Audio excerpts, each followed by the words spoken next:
This is Jared Parry for University of South Wales Sports Journalism, joined by the man of the moment in Welsh boxing, let's be realistic here, Joe Cordina. First and foremost, Joe, how are we? I'm good, thank you, mate. And yourself? I'm really good, thank you, mate. There was a big announcement about yourself this week. We will get to that, but I want to talk about where we are and why we're here. Vale Sports Arena, we've just seen McGoldrick and Allen go to war for the British and Commonwealth titles.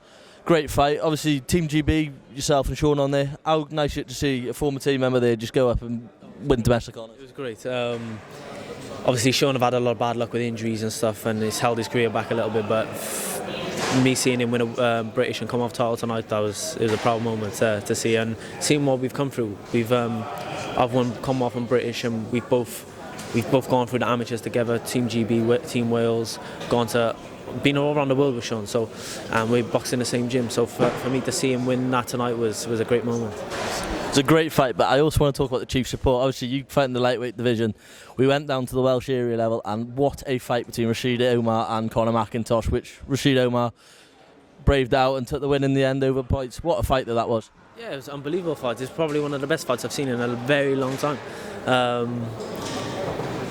Rashid just done enough. He had a point taken off, and I had it exactly how they scored it. He was catching Conor with some big shots, but not stepping on what he was doing and pressing a pace after that. He was just catching him one shot. Then it was getting a bit messy at times, and then he was allowing Conor to come back at him. So it was a good fight, and like I said, one of the best ones I've seen in a while. And it was a good fight for Welsh boxing. So say, if you look at the whole card, we've got so many Welsh prospects tonight on show. Shows like this, though, like the small hall as they call it, the Vale Sports Arena shows. How much do you think it showcases the talent that Wales actually got that doesn't really get shown on the big stages? He's only going on a mad. Get up there, boy. It's mad because like I said, they don't have the platform of your Sky, your BT or your DAZN and stuff like that on big shows. So grassroots boxing is where it's happening for the talent to be showcased.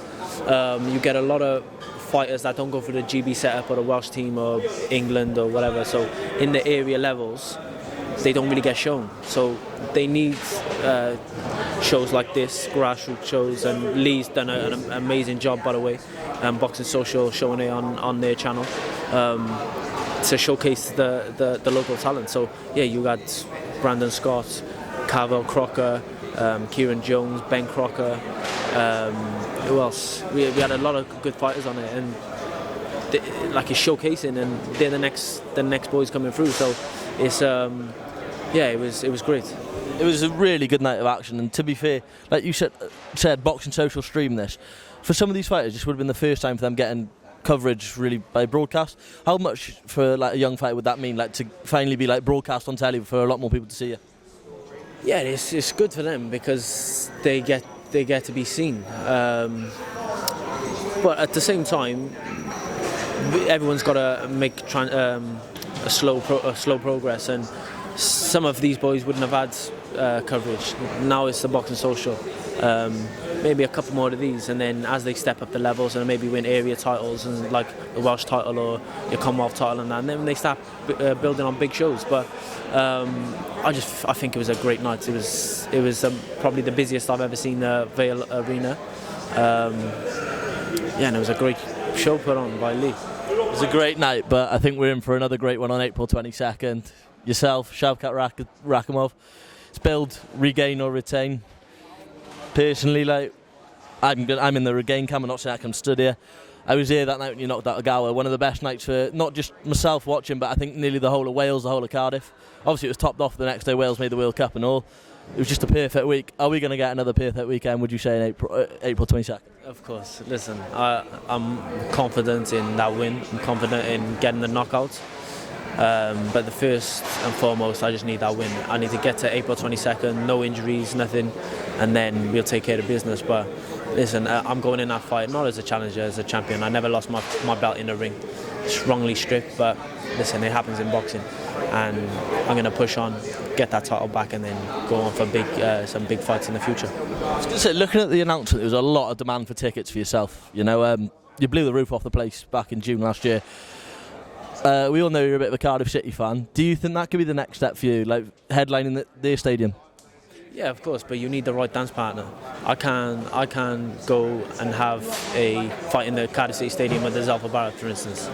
It's just not big enough. I couldn't go in and have a Cardiff City fight with Shavkat Rakhimov. It's not big enough. It's the likes of the Shakur Stevensons, or the Oscar Valdez maybe, or if a unification, or an undisputed. It's one of them fights. But listen, they're the only fights that's going to bring crowds to the Cardiff City and potentially fill.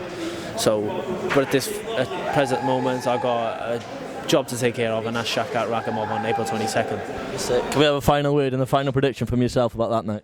It's just a win. I'm going to win, and I'll get the win however means necessary. Brilliant. Joe, thank you very much for your time, mate. All the best.